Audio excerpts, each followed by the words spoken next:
જોઈ રહ્યા છો ગુજરાતની એક એવી ચેનલ કે જે તમારા શહેરના પળે પળના સમાચારો તમારા સુધી પહોંચાડે છે. સ્વાગત છે આપનું A1 અભિક્રાઇમ ન્યૂઝમાં. હું છું એન્કર અર્પિતા પટેલ. અંજારમાં સચ્ચિદાનંદ મંદિરે રાધે મહારાણીનો પ્રાગટ્ય ઉત્સવ ધાર્મિક માહોલ વચ્ચે શ્રદ્ધા ભક્તિ અને હર્ષોલ્લાસપૂર્વક ઉજવવામાં આવ્યો હતો.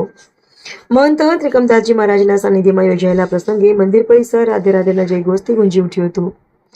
ઉપસ્થિત રસિકજનો ભક્તિ રસમાં તરબોળ બની ઝૂમી ઉઠ્યા હતા. આ પ્રસંગે મુંબઈ, સતાપર અને રત્નાલ સહિતના વિવિધ સ્થળોએથી મોટી સંખ્યામાં રસિકજનો તથા શ્રદ્ધાળુઓ ભક્તો અંજાર ખાતે ઉમટ્યા હતા. સૌએ ધાર્મિક પ્રસંગનો લાભ લઈ આધ્યાત્મિક શાંતિની અનુભૂતિ કરી હતી. ઉત્સવના ભાગરૂપે સાંજે વિશેષ ભજન સત્સંગનું પણ આયોજન કરવામાં આવ્યું હતું. ભજન અને સત્સંગના મધુર સ્વરોથી સમગ્ર મંદિર પરિસર ગુંજી ઉઠ્યું હતું. સત્સંગ દરમિયાન ભક્તિમય ભજનો અને આધ્યાત્મિક ભાવધારાએ ઉપસ્થિત શ્રદ્ધાળુઓને આધ્યાત્મિક શાંતિનો અનુભવ કરાવ્યો હતો. સમગ્ર કાર્યક્રમ દરમિયાન ભક્તોમાં અનેરો ઉત્સાહ જોવા મળ્યો હતો. આ પ્રસંગે મહંત ત્રિકમદાસજી મહારાજે જણાવ્યું હતું કે નિજાનંદ સંપ્રદાયની ભક્તિ પરંપરામાં રાધે મહારાણીનું સ્થાન અત્યંત વિશિષ્ટ અને અદ્વિતીય છે.